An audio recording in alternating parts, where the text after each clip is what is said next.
পুজোর পরই পুরো ভোট এবার প্রচুর আসনে জিতবে বিজেপি, আত্মবিশ্বাসী শুভেন্দু অধিকারী।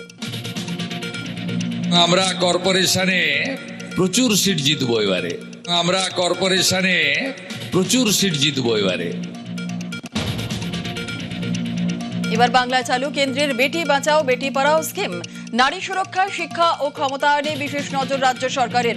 কন্যা রত্ন দিবসের অনুষ্ঠানে ছাত্রীদের মাঝে মুখ্যমন্ত্রী।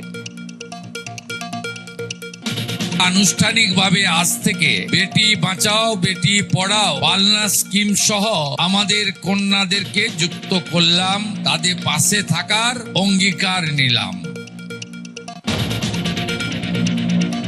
আগামী বছর থেকে কন্যারত্ন প্রকল্পে দ্বিগুণ টাকা ঘোষণা মুখ্যমন্ত্রীর। পড়াশোনার জন্য যে 1000 টাকা করে অর্থনৈতিক গ্র্যান্টটা পাচ্ছেন, আগামী 2027 শিক্ষাবর্ষ থেকে আমরা 2000 টাকা করে সমস্ত ছাত্রী এবং কন্যা রত্নদের দেব। মেয়েদের উচ্চশিক্ষায় জোর রাজ্যে। স্বামী বিবেকানন্দের নামে 100 কোটির নয়া তহবিল। চালু থাকছে আগের স্কলারশিপও।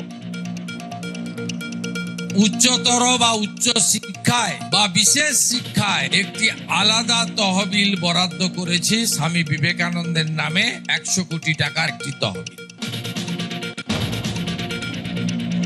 আগামীকাল থেকে রাজ্যে চালু হচ্ছে আয়ুষ্মান ভারত। 1.5 কোটি পরিবারের মধ্যে 6 কোটি যুক্ত হবেন প্রকল্পে।